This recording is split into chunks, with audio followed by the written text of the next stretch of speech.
നിന്റെ ഭവനത്തിൽ വന്നത് നീ കർത്താവിനെ സ്വീകരിച്ചത് കൊണ്ട് മാത്രമാണ്. നിന്റെ വീട്ടിലെ വലിയ സൗകര്യങ്ങളൊന്നും ഇല്ലെങ്കിലും കഴിഞ്ഞ കാലഘട്ടങ്ങളിൽ നീ പ്രാർത്ഥന വെച്ചത് അവിടെയാകട്ടോ. ആമേൻ. വീട്ടിൽ സൗകര്യമൊന്നും ഇല്ലാത്ത സമയത്തും പ്രാർത്ഥന അവിടെ വെച്ചു. ദൈവദാസന്മാർക്ക് വന്നാൽ ഇരിക്കാൻ ഒരു പായിടാനുള്ള സൗകര്യങ്ങളൊന്നും വീട്ടിലില്ലെങ്കിലും ആ വീട്ടിലാണ് നമ്മൾ പ്രാർത്ഥന വെച്ചത്. Praise the lord. ആമേൻ. പായില്ലെങ്കിലും അയലോക്കത്തെ വീട്ടിൽ നിന്നും വിശ്വാസികളുടെ വീട്ടിൽ നിന്നൊക്കെ കുറച്ച് പായൊക്കെ കൊണ്ടുവന്ന് വീട്ടിലിട്ടു. ദൈവദാസന്മാര് വരുമ്പോ ഇരിക്കാൻ കൊടുക്കാനൊരു കസേര ഉണ്ടായിരുന്നില്ല. അങ്ങനെയുള്ള സ്ഥലത്തുനിന്ന് പണ്ടത്തെ കൊരണ്ടി എന്ന് പറയും നാട്ടിൽ, ഇവിടെ എന്തോന്ന് അറിയത്തില്ല, ദൈവദാസന്മാര് വരുമ്പോ ഇരിക്കാൻ കൊടുക്കുന്നത് എന്താ കൊടുക്കുന്നേ? കൊരണ്ടിയാണ്. അതേ ഉള്ളൂ. നമ്മുടെ എല്ലാ വീടുകളിലും പണ്ടുണ്ടായിരുന്ന സാധനം എന്ന് പറഞ്ഞാൽ കോഴിമുട്ടയാണ്. ഒരു വീട്ടിലും അന്ന് ഇത് വാങ്ങിക്കേണ്ടി വന്നില്ല. എല്ലാ വീട്ടിലും കോഴിമുട്ട ഉണ്ടായിരുന്നു. ഇന്ന് ഞാന് മലയാള മനോരമയുടെ ചാനലില് ഉള്ളൊരു വീഡിയോ ആണെന്ന് തോന്നുന്നു. ഒരു വീട്ടില് ഒരു സഹോദരൻ അദ്ദേഹത്തിന്റെ ഭാര്യ വീട്ടിൽ പോയി 2 കോഴികളെ കൊണ്ടുവന്നു, കൊല്ലാൻ കൊണ്ടുവന്നതാണ്. പൂവൻ കോഴി ഒന്നിനെ കൊന്നെന്ന് തോന്നുന്നു. മറ്റേ കോഴിയെ കൊല്ലാൻ വേണ്ടി കൊണ്ടുവന്ന് കൂട്ടിനകത്തിട്ടു. ഏത് കോഴിയാണ്? പൂവൻ കോഴി. കൊണ്ടുവന്ന് കൂട്ടിനകത്ത് കൊണ്ടിട്ട് പിറ്റേ ദിവസം ചെന്ന് നോക്കിയപ്പോൾ ആ പൂവൻ കോഴി കിടക്കുന്ന കൂട്ടിൽ ഒരു കോഴിമുട്ട കിടക്കും. പൊട്ടിച്ച് നോക്കിയപ്പോൾ അതിനകത്തൊന്നും ഇല്ല. മുട്ടത്തോടൊക്കെ ഉള്ളെങ്കിൽ പോലും നല്ലൊരു മുട്ടയാണ്. അപ്പൊ അദ്ദേഹത്തിന് വീണ്ടും സംശയം, ഇത് പൂവൻ കോഴി ഇട്ട മുട്ടയാണോ എന്ന് സംശയം. വേറെ കോഴികളൊന്നും അവിടെ കയറിയിട്ടില്ല. പിന്നെ നോക്കിയപ്പോൾ ഇത് സംഭവിച്ചാണ് കേട്ടോ. വീണ്ടും പിറ്റേ ദിവസം നോക്കിയപ്പോൾ ഒരു കോഴി മുട്ടയുടെ കിടക്കും. അപ്പൊ അദ്ദേഹത്തിന് മനസ്സിലായി ഇത് പൂവൻ കോഴി ഇട്ട മുട്ടയാണ്. അങ്ങനെ ആ പൂവൻ കോഴി 3 ദിവസം മുട്ടയിട്ടു. ഈ മുട്ടയുമായിട്ട് അദ്ദേഹം വെറ്റിനറി ആശുപത്രികളിലും ഒക്കെ പോയി. എന്തായാലും അത് കോഴിയെ കൂടുതൽ സ്കാൻ ചെയ്യാനൊക്കെ തീരുമാനിച്ചിരിക്കുകയാണ്. അപ്പൊ ഞാൻ പറഞ്ഞത്, പണ്ടൊക്കെ വീടുകളിൽ കൊല്ലാൻ കൊണ്ടുവന്ന എന്തായാലും ആ കോഴിക്ക് ആയുസ്സുണ്ടായി. കഴിഞ്ഞ പ്രാവശ്യം ഏതോ ഒരിടത്ത് പോത്തിനെ കൊണ്ടുവന്ന് അറക്കാൻ കൊണ്ടുവന്നതാന്ന് നോക്കിയപ്പോ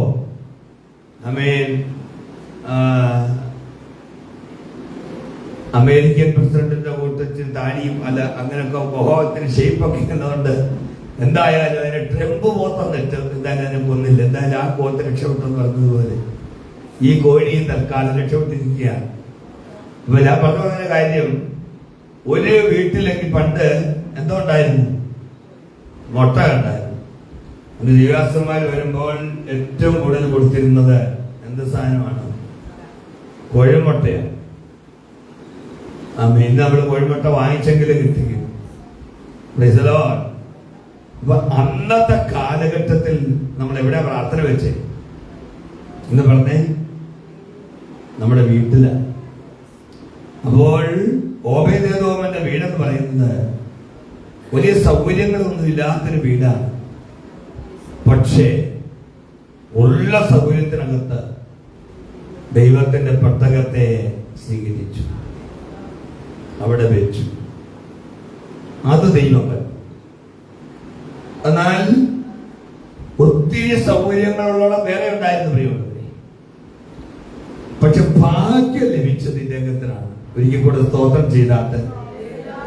ആമേൻ. ഒരിക്കൽ കൂടെ സ്തോത്രം ചെയ്താട്ടെ. ഈ പെട്ടകം ഓബേദ്ഏദോമിന്റെ വീട്ടിലേക്ക് വന്നത് ഒരു പ്രതിസന്ധിക്ക് ശേഷമാണ്. അപ്പോൾ ഒരു പ്രതിസന്ധി ജീവിതത്തിൽ ചിലപ്പോൾ കാണുന്നത് നമ്മുടെ ജീവിതത്തിൽ ഒരു അനുഗ്രഹമായിട്ട് മാറാം.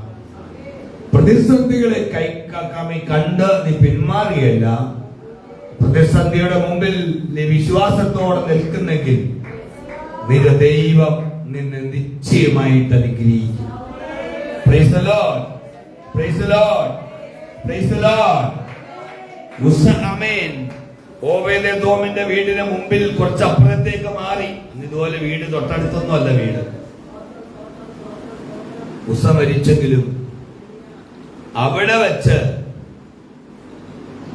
ദാവീദിന്റെ നഗരത്തിലേക്കുള്ള യാത്ര മുടങ്ങിയെങ്കിലും അത് ഓബേദെദോമിന്റെ വീട്ടിലേക്ക് കൊണ്ടുവച്ചപ്പോൾ ഒരു പുതിയ യാത്ര ആരംഭിക്കുകയാണ്. ആ ഒരു പുതിയ യാത്ര എന്ന് പറയുന്നത് ഒരു അനുഗ്രഹത്തിന്റെ യാത്രയായി. കരമുയർത്തി സ്തോത്രം ചെയ്താട്ടെ. Praise the lord, praise the lord. Obededom പെട്ടകത്തിന് തന്റെ വീട്ടിൽ ഇട കൊടുത്തപ്പോൾ ദൈവം തന്റെ അവന്റെ കുടുംബത്തിന് അനുഗ്രഹത്തിൽ ഒരിടം നൽകി. Price the lord, praise the lord, praise the lord, praise the Lord. ഒരിക്കൽ കൂടെ ദൈവത്തിന്റെ കരം ഉയർത്തി സ്തോത്രം ചെയ്താണ്. ദൈവത്തിന് ഇടം കൊടുക്കുമ്പോൾ അനുഗ്രഹത്തിന്റെ ഒരു ഇടം നിന്റെ ഭവനത്തെ ദൈവം തുറക്കുകയാണെന്ന് നീ മറക്കരുത്. സക്കായിയുടെ ഭവനത്തിലേക്ക് യേശു കർത്താവ് ചെന്നു. ഈ വീട്ടിൽ ഇന്ന് ഈ വീട്ടിൽ ഞാൻ പാർക്കേണ്ടതാണ്. അവിടെ എന്താ സംഭവിച്ചത്? സക്കായിയുടെ വീട്ടിൽ അതൊരു അനുഗ്രഹത്തിന്റെ ആമേൻ ദിവസമാക്കി മാറി. അനുഗ്രഹത്തിന്റെ ദിവസങ്ങൾ മാത്രമല്ല, ഭാവി ജീവിതം മൊത്തം അനുഗ്രഹത്തിൻ്റെതായി മാറി. 3 മാസമേ അവിടെ പെട്ടകം ഉണ്ടായിരുന്നുള്ളൂ. ദാവീദ് ഇത് കേട്ടറിഞ്ഞപ്പോൾ ആ പെട്ടകം എടുത്തുകൊണ്ടുപോയി. 3 മാസം അവിടെ പെട്ടകം ഉണ്ടായിരുന്നുള്ളൂ. പക്ഷെ 3 മാസം കൊണ്ട് അവന്റെ കുടുംബത്തിന്റെ ചരിത്രം, പ്രൈസ് ദി ലോർഡ്, ചരിത്രം മാറി. ഹല്ലേലൂയ. ദൈവത്തിന്റെ കുഞ്ഞെ, ദൈവത്തിന്റെ ജീവിതത്തിൽ വന്നത് കൊണ്ടാ നിന്റെ വീടിന്റെ ചരിത്രം മാറിയത്. തകർന്നു കിടക്കേണ്ട സ്ഥാനത്ത്, നശിച്ചു പോകേണ്ട സ്ഥാനത്ത്, സകലവും തകർന്നു പോകേണ്ട സ്ഥാനത്ത് നിന്റെ കുടുംബം അനുഗ്രഹിക്കപ്പെട്ട് കിടക്കുന്നത് നീ ദൈവത്തിന്റെ സാന്നിധ്യത്തിന് അല്പ ഇടം കൊടുത്തത് കൊണ്ടാണ്. Praise the lord, praise the lord, praise the lord. ആമേൻ. പെട്ടകം, പഴയ നിയമത്തിലെ പെട്ടകത്തിന്, നിയമപെട്ടകത്തിന് സാധാരണ പെട്ടിയല്ല. ആ പെട്ടകം ദൈവം മാർഗനിർദ്ദേശം നൽകി, പ്ലാൻ നൽകി ഉണ്ടാക്കിയതായിരിക്കുന്ന പെട്ടകമാണ്. ദൈവമാണ് ആ പെട്ടകത്തിന്റെ പ്ലാൻ തയ്യാറാക്കിയത്. പെട്ടകത്തിനകത്ത് നിയമത്തിന്റെ സാക്ഷ്യപലകകൾ ഉണ്ടായിരുന്നു. പെട്ടകത്തിന് മീതെ കൃപാസനം ഉണ്ടായിരുന്നു.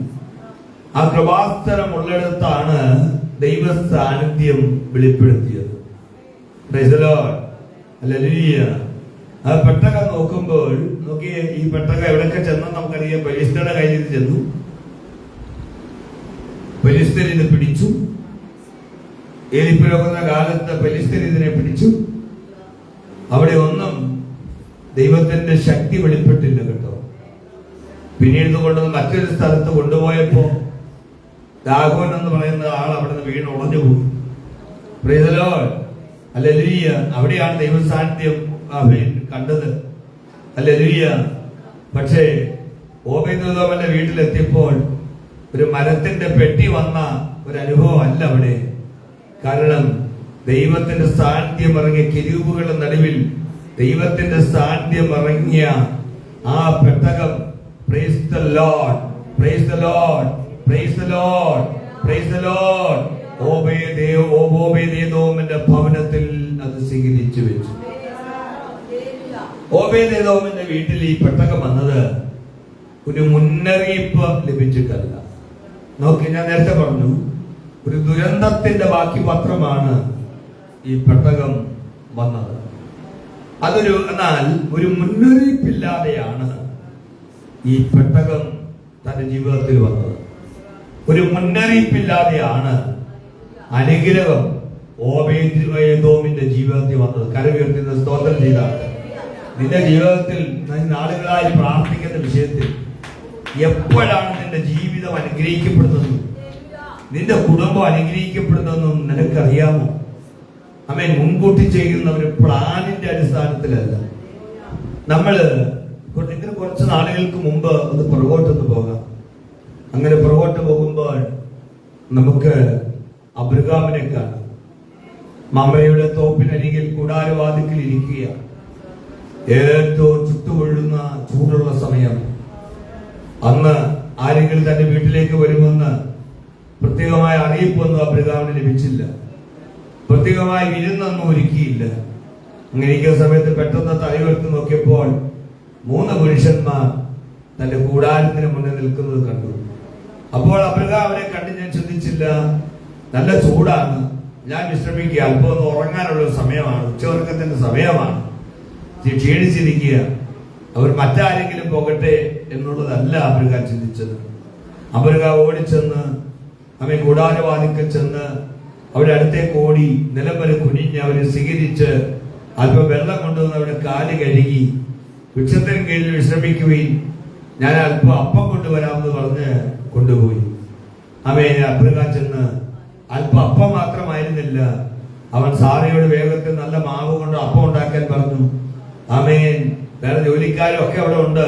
പക്ഷെ സാറ പെട്ടെന്ന് അപ്പം ഉണ്ടാക്കി നല്ലൊരു കാളക്കുട്ടിയെ തിരഞ്ഞെടുത്ത് പാകം ചെയ്യിച്ചു. ആമേൻ. ഈ വന്നവരുടെ മുമ്പിൽ വെച്ചു. അവർ ഭക്ഷിക്കുമ്പോൾ അബ്രഹാം ഒരു ദാസനെ പോലെ സമീപത്തിൽ നിന്നു. പക്ഷെ അബ്രഹാം അറിഞ്ഞില്ല, തന്റെ കൂടാരത്തിലേക്ക് വന്നത് സാധാരണപ്പെട്ട ആളുകളായിരുന്നില്ല, ദൈവിക സന്ദർശനമായിരുന്നു. 24 വർഷങ്ങളായി വാഗ്ദത്തത്തിന് വേണ്ടി കാത്തിരുന്ന അബ്രഹാമിന്റെ ഭവനത്തിലേക്ക് വന്ന ഒരു അനുഗ്രഹം. 24 വർഷങ്ങൾക്ക് വേണ്ടി പ്രാർത്ഥിച്ച് ദൈവത്തിന് നിന്ന ഒരു അനുഗ്രഹം ഒരു നിമിഷം മുൻകൂട്ടി അറിയിക്കാതെയാണ് അബ്രഹാമിന്റെ ഭവനത്തിലേക്ക് വന്നത്. ദൈവാസന്മാർ നമ്മുടെ ഭവനത്തിലേക്ക് വന്നപ്പോൾ നമ്മൾ ആരെങ്കിലും ചിന്തിച്ചിട്ടുണ്ടോ നമ്മൾ ഇങ്ങനെ അനുഗ്രഹിക്കപ്പെടുമെന്ന്? ഇനി ഹല്ലേലൂയ. നമ്മൾ ഒരു കാര്യം മനസ്സിലാക്കണം, നീണ്ട 24 വർഷങ്ങൾ അബ്രഹാം വാഗ്ദത്തത്തിന് വേണ്ടി കാത്തിരുന്നു. ആമേൻ. ഹല്ലേലൂയ. തന്റെ 99ാമത്തെ വയസ്സിൽ അബ്രഹാം തന്റെ അനുഗ്രഹത്തിന് വേണ്ടി അപ്പോഴും കാത്തിരിക്കുകയാണ്. വർഷങ്ങൾ കടന്നുപോയി, നാളുകൾ കടന്നുപോയി, വയസ്സ് മുന്നോട്ട് പോയി, വാഗ്ദത്തങ്ങൾ ദൈവം പുതുക്കിക്കൊണ്ടിരുന്നു. കാര്യങ്ങൾ നിറവേറുന്നില്ലെങ്കിലും അബ്രഹാം വിശ്വാസത്തെ ക്ഷീണിച്ചില്ല. ദൈവത്തിന്റെ മുന്നേ നീ വിശ്വാസത്തെ ക്ഷീണിക്കരുത്. അനുഗ്രഹം എപ്പോഴോ നിന്റെ ജീവിതത്തിലേക്ക്, നിന്റെ ഭവനത്തിലേക്ക് അപ്രതീക്ഷിതമായി വരും. വിശ്വസിക്കുന്നവർ കരമടിച്ച് ദൈവത്തിന് സ്തോത്രം ചെയ്താട്ടെ, ദൈവത്തെ മഹത്വപ്പെടുത്തിയാട്ടെ. പ്രതീക്ഷിക്കാത്ത സമയത്ത് അനുഗ്രഹം നിന്റെ ഭവനത്തിലേക്ക് വരും. പ്രതീക്ഷിക്കാത്ത സമയത്ത് അവന്റെ വീട്ടിലേക്ക് അനുഗ്രഹം വന്നതുപോലെ നിന്റെ ഭവനത്തിലേക്ക് അനുഗ്രഹം വരും. അബ്രഹാമിന്റെ ഭവനത്തിലേക്ക് ഭവനത്തിന്റെ കൂടാരത്തിന് മുമ്പിൽ 3 പുരുഷന്മാർ നിൽക്കുന്നത് കണ്ട് അബ്രഹാം കൂടാരവാതിൽ അടച്ചിരുന്നെങ്കിൽ അനുഗ്രഹം തന്റെ ഭവനത്തിലേക്ക് വരില്ലായിരുന്നു. എനിക്ക് സമയമില്ല എന്ന് പറഞ്ഞിരുന്നു, മുൻകൂട്ടി അറിയിക്കാതെ എന്തിനാണ് വന്നതെന്ന് പരാതിപ്പെട്ടിരുന്നെങ്കിൽ നോക്കുക. അവർക്ക് അബ്രഹാം കഴിഞ്ഞ 24 വർഷങ്ങളായി കാത്തിരുന്നത് അതിഥികളെയല്ല. അബ്രഹാം കാത്തിരുന്നത് ഒരു മകനെയാണ്. Praise the lord, praise the lord, praise the lord, praise the lord. ദൈവം ആദ്യം അയച്ചതൊരു മകനെയല്ല, അതിഥികളെയാണ്. ദൈവം തന്നെ അതിഥികളായി ആ ഭവനത്തിലേക്ക് ചെല്ലുകയാണ്. Price the Lord. അറിയാതെ കണ്ട് സൽക്കരിച്ച ആമേൻ അബ്രഹാം അനുഗ്രഹിക്കപ്പെട്ടു. ആമേൻ. വാഗ്ദാനത്തിന്റെ വാർത്ത വന്നത് 3 വഴിയാത്രക്കാരുടെ രൂപത്തിലാണ്. കരയുയർത്തി സ്തോത്രം ചെയ്താട്ടെ. നിന്റെ ഭവനത്തിൽ എങ്ങനെ ഒരു അനുഗ്രഹം വരുമെന്ന് നിനക്കറിയില്ല കുഞ്ഞേ. Price the Lord. എങ്ങനെയോ നിന്റെ ഭവനത്തിൽ അനുഗ്രഹം വരുമെന്ന് നിനക്കറിയില്ല. ഞാൻ പലരുടെ അനുഭവങ്ങൾ പറഞ്ഞിട്ടുണ്ട്. പ്രതീക്ഷിക്കാത്ത സമയത്ത്, ആരും പ്രതീക്ഷിക്കാത്ത സമയത്ത് നമ്മുടെ കുഞ്ഞുങ്ങളെ ഒരു വഴി തുറന്ന് വിദേശത്തേക്ക് കൊണ്ടുപോയി 1 രൂപ പോലും കൊടുക്കാതെ വിദേശത്തേക്ക് കൊണ്ടുപോയി ചരിത്രം മാറ്റിയ സംഭവം എനിക്ക് പറയാനുണ്ട് പലരുടെയും. അമ്മേ, അത് പൊതുവിലായതുകൊണ്ട് അതിന്റെ പേരെടുത്ത് പറയാനായിട്ട് പറ്റുകയില്ല. ലൈവിലായതുകൊണ്ട് പറയാൻ പറ്റുകയില്ല. എപ്പോഴാണ് നിന്റെ ജീവിതത്തിൽ അനുഗ്രഹം വരുന്ന ആർക്കറിയാൻ പറ്റും? Price the lord, praise the Lord. അവൻ അവരുടെ കാലുകൾ കഴുകാൻ വെള്ളം കൊടുത്തു, തുണിയെടുത്ത് അവരുടെ കാൽപാത തുടക്കി. ദൈവം അബ്രഹാമിന്റെ സാറായുടെ കണ്ണുനീർ അന്ന് തുടച്ചു. ഒരു തലമുറയ്ക്ക് വേണ്ടിയുള്ള കാത്തിരിപ്പിന് നാളുകളായി കരഞ്ഞ ദൈവത്തിന് വിലപിക്കുന്ന അവിടെ കണ്ണുനീര് ദൈവം അന്ന് തുടച്ചു. ആമേൻ. അബ്രഹാം അവിടെ കാല് കഴുകി ഒരു ടവലെടുത്തു കൊണ്ടുവന്ന് കാല് തുടച്ചു. ദൈവം അന്ന് അവിടെ കണ്ണുനീര് തുടച്ചു. കരമുയർത്തിയെന്ന് സ്തോത്രം ചെയ്താട്ടെ, കരമുയർത്തിയെന്ന് സ്തോത്രം ചെയ്താട്ടെ. അബ്രഹാം തന്റെ വീട്ടിൽ ഒരു മേശ ഒരുക്കി. ദൈവം അവന്റെ വീട്ടിൽ ഒരു തലമുറ ഒരുക്കി. കരമുയർത്തിയെന്ന് സ്തോത്രം ചെയ്താട്ടെ. ആമേൻ. ഓബേദേദോമിന്റെ വീട്ടിൽ അവൻ പെട്ടകത്തിന് ഇടമൊരുക്കി. ഹല്ലേലൂയ. ദൈവം അവൻ തന്റെ അനുഗ്രഹത്തിന്റെ ഇടം അവന്റെ ഭവനത്തിൽ ഒരുക്കി.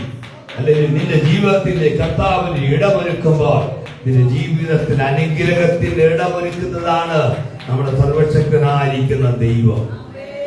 Praise the Lord. Praise the Lord. Praise the Lord. Praise the Lord. ഒരു കാര്യം നമ്മൾ മനസ്സിലാക്കണം. ഏതൊരു അനുഗ്രഹവും വരുന്നത് നമ്മുടെ ചില ഉത്തരവാദിത്വത്തോടു കൂടിയാണ്. Praise the Lord. നമ്മുടെ ചില ഉത്തരവാദിത്വം. ഓബേദേദോമിന്റെ വീട്ടിൽ പെട്ടകം വന്നപ്പോൾ അത് സൂക്ഷിക്കാനും അതിനെ വിശുദ്ധിയോടെ പരിപാലിക്കാനും ഓബേദേദോമിന് ഒരു ഉത്തരവാദിത്വമാണ്. Praise the Lord. Praise the Lord. Praise the Lord. ഞാൻ ചോദിക്കുന്നത്, ദാവീദ് ഭയന്നത് ഓബേദേദോം സ്വീകരിച്ചു അല്ലേ? ഉസ്സയുടെ മരണം കണ്ടപ്പോൾ ദാവീദ് ഭയപ്പെട്ടു. പക്ഷെ ആ പെട്ടകം കണ്ടപ്പോൾ ഓബേദേദോമിന് പേടിയുണ്ടായിരുന്നു ഇല്ലേ? പേടിയേക്കാൾ ഉപരി മറിച്ച് പേടിയേക്കാൾ ഉപരി ആ പെട്ടകത്തോട് സ്നേഹം ഓബേദേദോമിനുണ്ടായി. Praise the Lord. Praise the Lord. Praise the Lord. Praise the Lord. Hallelujah. പ്രിയമുള്ളവരെ, അതുകൊണ്ടാണ് ആ പെട്ടകം സ്വീകരിച്ചത്. ആമേൻ.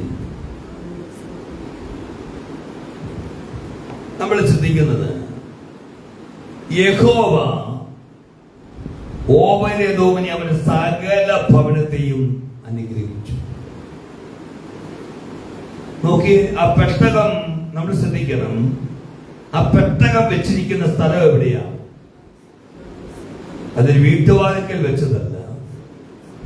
പെട്ടകം വീടിന്റെ ജീവിതത്തിന്റെ ഒരു ഭാഗമായി തീർന്നു. Praise the Lord. Praise the Lord. നമ്മുടെ ദൈവം നമ്മുടെ സഭയിൽ ഒരു ഭാഗത്ത് നമ്മൾ വെച്ചിട്ട് പോകുകയല്ല. ഹല്ലേലൂയ.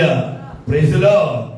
മറിച്ച് നമ്മുടെ ജീവിതത്തിന്റെ ഭാഗമുണ്ടായി.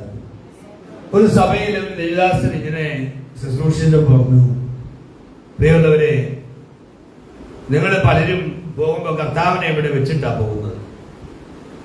കാരണം സഭയിൽ ഉള്ള ആത്മീയ ദൈവസാന്നിധ്യമൊന്നും പലപ്പോഴും പുറത്ത് കാണാത്തത് കൊണ്ട് പാസ്റ്റർ പറഞ്ഞു, ഇന്ന് പോകുമ്പോൾ, ഞായറാഴ്ച പോകുമ്പോൾ കർത്താവിനെ കൂട്ടിക്കൊണ്ട് വേണം പോകാൻ. എല്ലാവരും തലമുലിക്കൊക്കെ പോയി വായിൽ കൂട്ടാൻ വരുമ്പോ അമ്മേന് കൊച്ചു കുഞ്ഞ് ഇത് കേട്ട ഒരു കൊച്ചു കുഞ്ഞ് ഓടിച്ചെന്നിട്ട് അമ്മേൻ വാതിൽ പൂട്ടുന്ന ആരോട് പറഞ്ഞു. അദ്ദേഹമാണ് എല്ലാ ദിവസവും വാതിൽ പൂട്ടുന്നത്. അദ്ദേഹത്തോട് വാതിൽ പൂട്ടല്ലേ, എന്താ മോനെ എന്ന് ചോദിച്ചോ പറഞ്ഞു, എല്ലാവരും കർത്താവിനെ ഇതിനകത്തുനിന്ന് കൊണ്ടുപോയതോ അതോ ഇവിടെ വെച്ചിട്ട് പോയതാണോ എന്ന് നോക്കട്ടെ എന്ന് പറഞ്ഞു. ഞാൻ ആ കഥ വായിച്ചപ്പോൾ എനിക്ക് വളരെ ആഴമായ ഒരർത്ഥം ഉള്ളതുപോലെ തോന്നി. പലപ്പോഴും ദൈവസഭയ്ക്കകത്തുള്ള ആരാധനയും പ്രാർത്ഥനയിലും ഒന്നും അവ കർത്താവിന് സാന്നിധ്യം അനുഭവിക്കുന്ന പല ദൈവമക്കളും കർത്താവിനെ എവിടെ ആക്കിയിട്ടങ്ങ് പോവുകയാണ്. കർത്താവിനെ കൂടെ എന്ത് ചെയ്യുന്നില്ല, കൊണ്ടുപോകുന്നില്ല. കർത്താവിന് അമ്മയപ്പന്മാരും അത് അമേൻ ജഡപ്രകാരമുള്ള ആമേൻ മാതാപിതാക്കളായ ജഡപ്രകാരം എന്ന് പറയുമ്പോൾ നമുക്കറിയാം നമ്മുടെ കർത്താവിന്റെ ആമേൻ പിതാവായിരുന്നില്ല ജോസഫും കർത്താവിന്റെ അമ്മയും ഒക്കെ കർത്താവുമായിട്ട് യെരുശലേമിലേക്ക് ചെന്ന് അവിടെയുള്ള കാര്യങ്ങളെല്ലാം കണ്ടപ്പോ തിരിച്ചു വന്നപ്പോ കൂടെയുള്ള ബന്ധുക്കളുടെ ഇടയിലൊക്കെ കർത്താവ് ഉണ്ടാകുമെന്ന് വിചാരിച്ച് അവരിഞ്ഞു പോകും. ഒരേ ദൂരം വന്നപ്പോഴാണ് മനസ്സിലായത് കർത്താവിനെ കണ്ടില്ലെന്നുള്ള കാര്യം. ആമേൻ, ആമേൻ. അവര് പെട്ടെന്ന് അമേൻ അന്ന് പോണൊന്നുമില്ല. തിരിച്ചന്വേഷിച്ച് ചെന്നപ്പോഴാണ് കർത്താവ് ദേവാലയത്തിൽ ശുശ്രൂഷിക്കുന്നത്.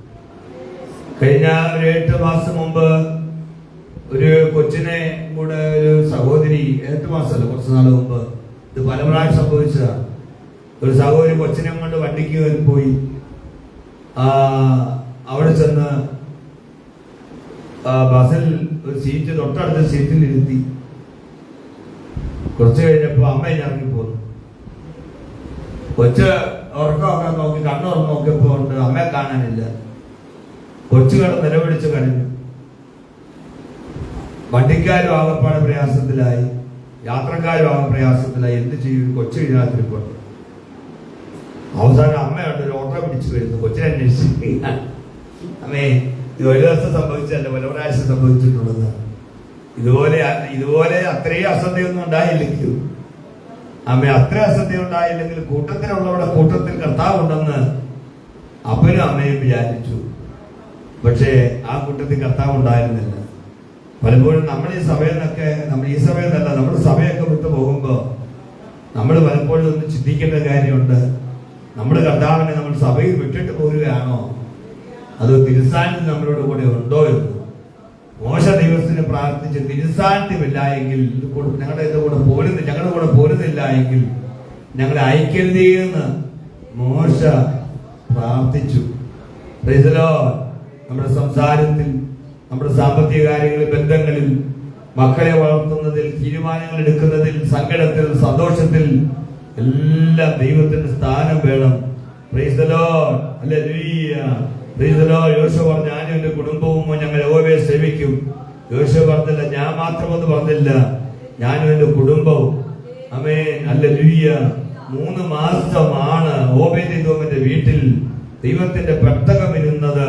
Hallelujah, price the Lord. പക്ഷേ ആ ഒരു കുടുംബത്തിന്റെ സ്ഥിതി മാറ്റാൻ ദൈവത്തിന് അധിക കാലം വേണ്ടി വന്നില്ല. 3 മാസം കൊണ്ട് ആ കുടുംബത്തിന്റെ സ്ഥിതിയെ ദൈവം മാറ്റി. കരകൾക്ക് സ്തോത്രം ചെയ്താൽ ദൈവത്തിന് നമ്മുടെ സ്ഥിതിയെ മാറ്റാൻ ഒറ്റ ദിവസം മതി. സക്കായുടെ ഭവനത്തിന്റെ സ്ഥിതി മാറ്റാൻ ദൈവത്തിന് 1 ദിവസം മതിയായി. കൊർന്നല്യോസിന്റെ ഭവനത്തിന്റെ സ്ഥിതി മാറ്റാൻ ദൈവത്തിന് 1 ദിവസം മതിയായി. Praise the lord, praise the lord. യായിറോസിന്റെ ഭവനത്തിന്റെ സ്ഥിതി മാറ്റാൻ, ആമീൻ, ആ കുഞ്ഞവരുടെ കരച്ചിൽ മാറ്റാൻ ദൈവത്തിന് 1 ദിവസം മതിയായി. കരമുയർത്തുന്ന സ്തോത്രം ചെയ്ത് ദൈവത്തെ സ്തുതിച്ചാട്ടെ, ദൈവത്തെ മഹത്വപ്പെടുത്തിയാട്ടെ.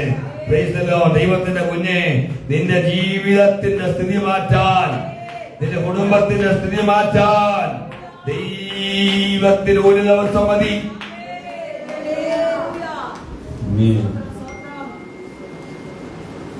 ഓബേദ്ഏദോം ആണ് പെട്ടകം സ്വീകരിച്ചത്. ഭാര്യയോടൊന്ന് അഭിപ്രായം ഒന്നും ചോദിച്ചില്ല. എല്ലാവർക്കും വിശ്വാസം ഒരേപോലെ അല്ലല്ലോ. വിശ്വാസമില്ലാത്തവരുടെ അടുത്ത് വിശ്വാസകാര്യം അധികം സംസാരിക്കാതിരിക്കുന്നതാണ് നല്ലത്. ഒരു കാര്യവും നടക്കില്ല, ഒരു കാര്യം നടക്കത്തില്ല. വീട്ടില് എല്ലാവർക്കും വിശ്വാസമില്ലാത്ത ആളുകളുണ്ട്. അവരുമായിട്ടൊന്നും ഈ ആത്മീയ കാര്യങ്ങൾ കൂടുതൽ സംസാരിക്കാൻ നിൽക്കരുത്. വിശ്വാസത്തിന്റെ കാര്യങ്ങൾ അവരുമായിട്ടൊന്നും പ്ലാൻ ചെയ്യാൻ നിൽക്കരുത്. പ്ലാൻ ചെയ്യാൻ നിന്ന് കഴിഞ്ഞാൽ ഒരു കാര്യം നടക്കത്തില്ല. ഈ 3 ദിവസം ഇവിടെ ഉപവാസ പ്രാർത്ഥന വെക്കട്ടെ, ഇവിടെ പറയാൻ വെക്കണ്ടെന്ന് പറയും. കാരണം പുള്ളിക്ക് അതിനെ കുറിച്ചുള്ള കാഴ്ചപ്പാട് ഇല്ല. ഉപവാസത്തിന്റെ ഗുണം എന്താണെന്ന് അദ്ദേഹത്തിന് അറിയും. Price the lord, praise the Lord. ഞാൻ ഉദാഹരണം പറഞ്ഞതാണ് കേട്ടോ. ഇപ്പൊ വിശ്വാസത്തിന്റെ കാര്യം, ഇപ്പൊ ഓബേദ്ഏദോമിന്റെ വീട്ടിന് മുമ്പിൽ അല്ലെങ്കിൽ പെട്ടകമായിട്ട് നിൽക്കുക. ഈ ക്രിസ്തുമസ് കരോളിന് ആളുകൾ വന്നതുപോലെ ആമേ കുറെ ആളുകൾ ഇങ്ങനെ വന്ന് നിൽക്കുക. കാരണം ഇത് എവിടെയെങ്കിലും വെച്ചിട്ട് പോകണ്ടേ. ഇപ്പൊ രാവിലെ ചിന്തിക്കുക, ഏതോ ഘട്ടകാലത്ത് കൊണ്ടുവരാൻ ചിന്തിച്ചൊരു സമയം. മാത്രമല്ല ഉസ മരിച്ചു. ഇനി ആ വീട്ടുകാരുടെ മുഖത്തങ്ങാണ് വണ്ടി തെളിച്ച വേറെ ചെറുക്കനാ. പക്ഷെ അവനൊന്നും പറ്റി പെട്ടകത്തോട്. കാരണം ഈ ഇത്രയും നാളൊക്കെ വീട്ടിനകത്ത് ഇരുന്നപ്പോ ഇവൻ ജനിക്കുന്നതിന് മുമ്പ് വന്ന പെട്ടകമായിരിക്കാം, ഇല്ല ഇവന് കുഞ്ഞുനാളിൽ വന്ന പെട്ടകമായിരിക്കാം, അല്ലേ? 20 വർഷത്തിന് മേലെ എന്തായാലും ഇരുന്നു. ഞാൻ വേറെ അടുത്ത് വായിച്ചപ്പോ 10-70 വർഷം ഇരുന്നു. അതൊന്നും എനിക്കറിയില്ല. അങ്ങനെ ഇത്രയും ഇരുന്ന് കാണാൻ സാധ്യതയില്ല, കുറെ നാളില്ല. പക്ഷേ അപ്പൊ ഈ പുള്ളി ജനിച്ചിട്ട് ഉണ്ടാകില്ലായിരിക്കാം. ഒരു ചിന്ത ഞാൻ പറയാണ്. അല്ലേ കുഞ്ഞുനാളിലായിരിക്കാം ഈ പെട്ടകം അവിടെ വന്നത്. പിള്ളേർക്കറിയാമോ ഈ പെട്ടകത്തിന്റെ ഇത്? മോനെ, അത് ദൈവത്തിന്റെ പെട്ടകമാണ്, നീ അതിനെ വിശുദ്ധിയോടെ സൂക്ഷിക്കണം. എലിയാസറിനെ ഇത് ശുദ്ധീകരിക്കാൻ ഏൽപ്പിച്ചു. ഇത് സൂക്ഷിക്കണം എന്നുള്ള, ഇത് തുടരുന്നുള്ള കാര്യം മക്കളോട് എത്രമാത്രം പറഞ്ഞെന്നറിയില്ല. മക്കള് ഇനി പറഞ്ഞെങ്കിലും ഇത് എത്ര ഏറ്റെടുത്തെന്ന് അറിയത്തില്ല. ആദ്യത്തെ ദിവസവും 2ാമത്തെ ദിവസവും 3ാമത്തെ ദിവസവും കുറച്ചു നാളൊക്കെ ഇതിനോടൊരു ബഹുമാനമൊക്കെ ഉണ്ട്. കുറച്ചു കഴിഞ്ഞപ്പോൾ ഇതിനോടുള്ള ബഹുമാനമൊക്കെ പോയി. പെന്തക്കോസ്ത് സമൂഹത്തിലേക്ക് ആദ്യമായി ഒരാൾ വിശ്വാസത്തിലേക്ക് വരുമ്പോ ഭയങ്കര ഭക്തിയും ബഹുമാനവും ഒക്കെ ഉണ്ടാവും. കാലം കഴിയുന്നതിനനുസരിച്ച് ബഹുമാനമൊക്കെ പലരും നഷ്ടപ്പെടുന്നു. ദൈവഭയം പലപ്പോഴും നഷ്ടപ്പെടുന്നു. അപ്പൊ ദൈവഭയം എന്ന് കാരണം ഇതുമായിട്ട് കൂടുതൽ അടുക്കുന്നതിനനുസരിച്ച് ദൈവഭയം നഷ്ടപ്പെടുകയാണ്, അല്ലേ? ശരിയല്ല ഞാൻ പറഞ്ഞത്? ഒരു കാലഘട്ടത്തിൽ വിശുദ്ധ വേദപുസ്തകം മാറത്ത് വെച്ച് കിടന്നിട്ടുള്ള ആളുകളുണ്ട്. ഇന്ന് വേദപുസ്തകം എവിടെ കിടക്കുന്ന പോലും നമുക്കും അറിയത്തില്ല. കാരണം ഭയം ഇതിനോട് കൂടുതൽ ഇടപെട്ടപ്പോ ഭയം മാറിക്കൊണ്ടിരിക്കുകയാണ്, ദൈവഭയം മാറിക്കൊണ്ടിരിക്കുകയാണ്. ഹല്ലേലൂയ. പക്ഷെ ഞാൻ വന്നത് ഓബേദ്-ഏദോമിന്റെ ഒരു തീരുമാനമാണ്. എന്തു വന്നാലും വേണ്ടിയല്ല, എന്റെ കുഞ്ഞുങ്ങൾ മരിച്ചാലും വേണ്ടിയല്ല, കുടുംബം തകർന്നാലും വേണ്ടിയല്ല, ഈ പെട്ടകം ഈ വീട്ടിനകത്ത് വയ്ക്കാം. ഒരു വ്യക്തിയുടെ ദൈവഭയം ഒരു കുടുംബത്തിന്റെ അവസ്ഥയ്ക്ക് വ്യത്യാസം വരും. യഹോവ അവനെ അവന്റെ കുടുംബത്തെയാണ് അനുഗ്രഹിച്ചത്, അവനെ നല്ല. ഒരു പ്രാർത്ഥിക്കുന്ന ഒരു അമ്മ മതി ഒരു കുടുംബത്തിന്റെ അവസ്ഥയ്ക്ക് വ്യത്യാസം വരുന്ന. ഒരു ദൈവഭക്തനായ പിതാവ് മതി അവരെ തലമുറയെ മാറ്റാൻ. ഒരു വിശ്വസ്തനായ ഒറ്റ യുവാവ് മതി ആ വീട്ടിൽ വെളിച്ചം കൊണ്ടുവരുവാൻ. പ്രാർത്ഥിക്കുന്ന ഒരാൾ വിചാരിച്ചാൽ മതി ആ കുടുംബത്തിന്റെ അന്തരീക്ഷം അന്ധകാരം മാറുവാൻ. ഒരു ഗ്രാമത്തിൽ പണ്ട് കാലത്ത് വൈദ്യുതി വിളക്കുകൾ ഇല്ലാത്ത ഒരു കാലത്ത് ഒരു കുടുംബം താമസിച്ചിരുന്നു. അവിടെ മണ്ണെണ്ണ വിളക്കിലാണ് എല്ലാവരും കണ്ടുകൊണ്ടിരുന്നത്. അടുക്കളയിൽ അമ്മയ്ക്ക് പാചകം ചെയ്യാൻ വളരെ ബുദ്ധിമുട്ടായിരുന്നു മണ്ണെണ്ണ വിളക്ക് ഉപയോഗിച്ചത്. കുട്ടികൾക്ക് പഠിക്കാൻ വെളിച്ചമില്ല. കുഞ്ഞുങ്ങളൊക്കെ പഠിച്ചു കഴിയുമ്പോ പണ്ട് കാലഘട്ടത്തിൽ മണ്ണെണ്ണ വിളക്കിന്റെ കീഴിൽ നിന്ന് പഠിച്ചവരായിരിക്കാം നമ്മൾ മിക്കവാറും പലരും. പഴയകാലം സ്കൂളിൽ ചെല്ലുമ്പോ ഉണ്ട് പാഠപുസ്തകങ്ങളെല്ലാം കരി പിടിച്ചു. കാരണം മണ്ണെണ്ണ വിളക്കിന്റെ കരി പാഠപുസ്തകത്തിനകത്ത്. ഇതൊന്നും ഇന്നത്തെ കുഞ്ഞുങ്ങളോട് പറഞ്ഞാൽ അവർക്ക് ഇതൊന്നും മനസ്സിലാകില്ല. അവരാദ്യം മണ്ണെണ്ണ വിളക്ക് കാണപ്പെടുമ്പോൾ ആദ്യം വിചാരിക്കുന്നത് അപ്പൻ എന്തോ ഒരു ട്രോഫി കിട്ടിയതാണ് വിചാരിക്കുന്നത്. വീടിന്റെ മൂലക്കിരിക്കുമ്പോ കുഞ്ഞുങ്ങൾ വിചാരിക്കുക എന്റെ പപ്പയ്ക്ക് എന്തോ ട്രോഫി കിട്ടിയെന്നാണ് വിചാരിക്കുന്നത്. കാരണം ഇത് അവരിതുവരെ ഇന്നത്തെ തലമുറ ഈ കാലഘട്ടത്തിലുള്ള ചെറിയ കുഞ്ഞുങ്ങൾ ഇത് കണ്ടിട്ടില്ല. അപ്പൊ ഇവിടെ അങ്ങനെ ഇരിക്കുന്ന സമയത്ത് പ്രായമായ മാതാപിതാക്കൾക്ക് ഇരുട്ടി തപ്പിത്തടന്ന് നടക്കുന്നു. ഒരു ദിവസം ആ വീട്ടിൽ അപ്പൻ വിചാരിച്ചു എന്റെ വീട് ഇങ്ങനെ അന്ധകാരത്തിൽ പോയാൻ പറ്റില്ല, ഒരു വെളിച്ചം എന്റെ വീട്ടിനകത്ത് വേണം. എന്ത് ചെയ്യണം? അദ്ദേഹം വൈദ്യുതിക്ക് കണക്ഷന് വേണ്ടി അപേക്ഷ കൊടുത്തു. അധികം സ്വന്തം പോക്കറ്റിൽ നിന്ന് പൈസ അടച്ചു. അവിടെ കൊണ്ടുവന്ന് ഉദ്യോഗസ്ഥന്മാർ മീറ്റർ വെച്ചു, കണക്ഷൻ കൊടുത്തു കഴിഞ്ഞപ്പോ ആ വീട്ടിലെ വെളിച്ചം പൈസ അടച്ച അപ്പന് മാത്രമാണ്. അപ്പന്റെ പേരിലാണ് കണക്ഷൻ ഉള്ളത്. അപ്പനാണ് പൈസ അടച്ചത്, അപ്പനാണ് ഓഫീസിൽ പോയത്, അപ്പനാണ് ഇതെല്ലാം ചെയ്തെങ്കിലും വൈദ്യുതി വന്നപ്പോൾ മുറ്റത്ത് വിളിച്ചു, അടുക്കളയെ വിളിച്ചു, വല്യപ്പച്ചന്റെ റൂമിലും വല്യപ്പച്ചൻ റൂമിലും വിളിച്ചു, എല്ലായിടും വിളിച്ചു, വീടിന്റെ പുറകുവശത്ത് വിളിച്ചു. പക്ഷെ ഇരുട്ട് മാറ്റിയത് ഒരാളാണ്. ഒരാൾ വെളിച്ചത്തിന് വേണ്ടി നിന്നപ്പോൾ ആ വീടെല്ലാം വെളിച്ചമായി മാറി. എല്ലാവരും പ്രകാശിച്ചു. അല്ലെ, എല്ലാ മുറികളിലും പ്രകാശിച്ചു. ഓബേദേദോം ദൈവത്തിന് വേണ്ടി നിന്ന് തീരുമാനമെടുത്തപ്പോൾ അനുഗ്രഹിക്കപ്പെട്ടത് കുടുംബം മുഴുവനുമാണ്. പ്രിയമുള്ള കുഞ്ഞേ, ഹല്ലേലൂയ, നിന്റെ പ്രാർത്ഥന കുടുംബത്തിന് അന്തരീക്ഷം മാറ്റും. നിന്റെ വിശ്വാസം മറ്റുള്ളവർക്ക് ധൈര്യം നൽകും. നിന്റെ അനുസരണം മക്കളുടെ ഭാവിയെ മാറ്റും. വിശ്വസിക്കുന്ന കരവുയർത്തുന്ന സ്തോത്രം ചെയ്താട്ടെ. കരവുയർത്തുന്ന സ്തോത്രം ചെയ്താട്ടെ. ഓബേദെദോമിന്റെ പേരാണ് വാക്യത്തിൽ ആദ്യം വന്നത്. രണ്ടാമത് വന്ന പേര് അവനും അവന്റെ കുടുംബത്തെ ദൈവം അനുഗ്രഹിച്ചത്. ഓബേദെദോമാണ് അനുഗ്രഹത്തിന് മുൻകൈ എടുത്ത് മുന്നോട്ട് വന്നതെങ്കിൽ അടുത്ത പേര് വന്നപ്പോൾ നോഹ ദൈവത്തിന് വേണ്ടി പെട്ടകം പണിതു. നോഹ ദൈവത്തിന്റെ വാക്ക് കേട്ടനുസരിച്ചു. പക്ഷെ നോഹ മാത്രമല്ല രക്ഷപ്പെട്ടത്, നോഹയുടെ കുടുംബം കൂടിയ. കരങ്ങൾ ഉയർത്തിയെന്ന് സ്തോത്രം ചെയ്താട്ടെ. 8 പേര് ആ പെട്ടകത്തിൽ കൂടെ രക്ഷപ്പെട്ടു. കരങ്ങൾ ഉയർത്തിയെന്ന് സ്തോത്രം ചെയ്താട്ടെ. പെട്ടകം ഉണ്ടാക്കിയതിലല്ല അവിടെ അവസാനിച്ചില്ല. ആമേൻ. പിന്നീട് ആ കുടുംബത്തിന് അനുഗ്രഹമായി മാറി.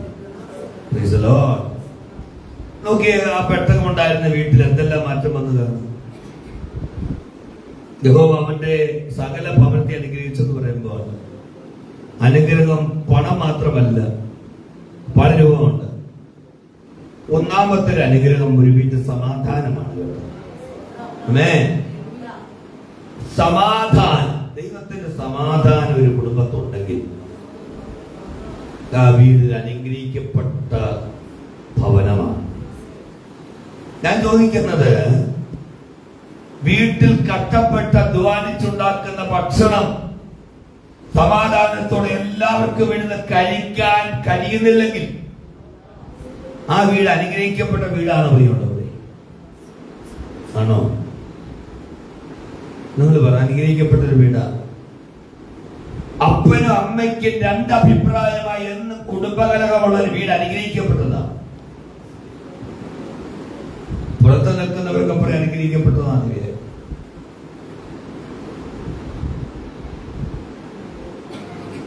ഒരിക്കലും അത് അനുഗ്രഹിക്കപ്പെട്ടൊരു വീടല്ല. ഒരു വീട്ടിൽ ആദ്യം വരുന്നത് സമാധാനമാണ്. Praise the lord, praise the lord. കരയുയർത്തി സ്തോത്രം ചെയ്താട്ടെ. സാമ്പത്തികമുള്ളത് കൊണ്ട് സമാധാനം വരുന്നില്ല. ദൈവത്തിന്റെ സംരക്ഷണം, കുടുംബത്തിനകത്ത് ഐക്യം, ആരോഗ്യകരമായ കുടുംബജീവിതം, ദൈവഭയം, മക്കളുടെ ആത്മീയ വളർച്ച, ദൈവത്തിലേക്കുള്ള വഴി. ഓർക്കുക, അനുഗ്രഹമെന്നത് ബാക്കിലെ ബാലൻസ് മാത്രമല്ല, ദൈവത്തിന്റെ കരം നിന്റെ കുടുംബത്തോടുകൂടെ ഉണ്ടായിരിക്കുന്നതാണ്. ഒരു വലിയ വീടുണ്ടായിട്ട് സമാധാനമില്ലെങ്കിൽ, ഒരു ചെറിയ വീട്ടിലാണ് ദൈവ സമാധാനമെങ്കിൽ ഏത് ഭവനമാണ് അനുഗ്രഹിക്കപ്പെട്ടിരിക്കുന്നത്? എല്ലാ ദിവസവും എല്ലാവരും നോക്കുന്നുണ്ട്. ഈ 3 മാസത്തിൽ വീട്ടിൽ നിന്ന് നിലവിളി വല്ല കേൾക്കുന്നുണ്ട്. ആദ്യത്തെ ദിവസം അയൽക്കാരിങ്ങനെ നിൽക്കുക, കുറച്ചുപേര് മൊബൈലൊക്കെ പിടിച്ച് നിൽക്കുന്നുണ്ട്. ഓബേദെദോമിന്റെ വീട്ടിലെ വിശേഷങ്ങൾ പറയാൻ വേണ്ടി ഓരോരുത്തരെ വിളിച്ചു പറയാം. ഇതുവരെ കുഴപ്പമൊന്നും കാണുന്നില്ല. ഇപ്പൊ മറ്റേയാള് പറഞ്ഞു, ഇഷ്ടമല്ലാത്തൊരാളുണ്ട്, പെട്ടെന്ന് അവിടെ വന്നതിലൊന്നും ഇഷ്ടമൊന്നുമല്ല, അത് കുറച്ച് കഴിയട്ടെ, കുറച്ച് കഴിയട്ടെ നമുക്ക് കാണാമല്ലോ.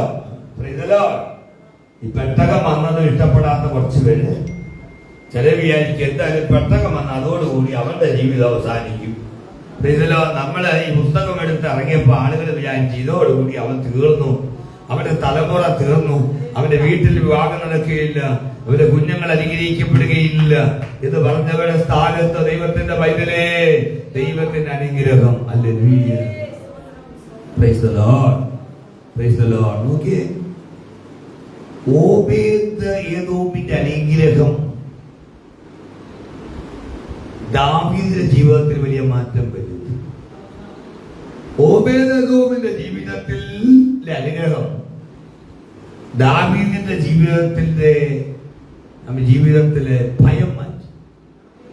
നമ്മൾ ചിന്തിച്ചേ, ഓബേദ്-ഏദോമിന്റെ കുടുംബത്തെ ദൈവം അനുഗ്രഹിച്ചെന്ന് കേട്ടപ്പോ ദാവീദ് പറഞ്ഞു, ഓ എന്നാ പെട്ടകം കൊണ്ടുവരാം. ഉസ്സയുടെ മരണം കണ്ട് ദാവീദ് ഭയപ്പെട്ടു.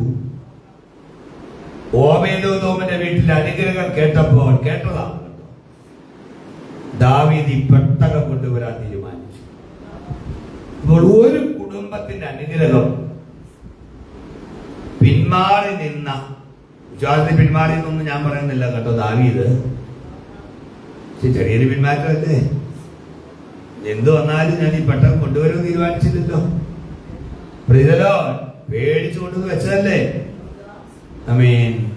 ഒരു കുടുംബത്തിന്റെ അനുഗ്രഹം, ഓബേദ്-ഏദോമിന്റെ കുടുംബത്തിന്റെ അനുഗ്രഹം ദാവീദിന്റെ വിശ്വാസത്തെ ഉണർത്തി.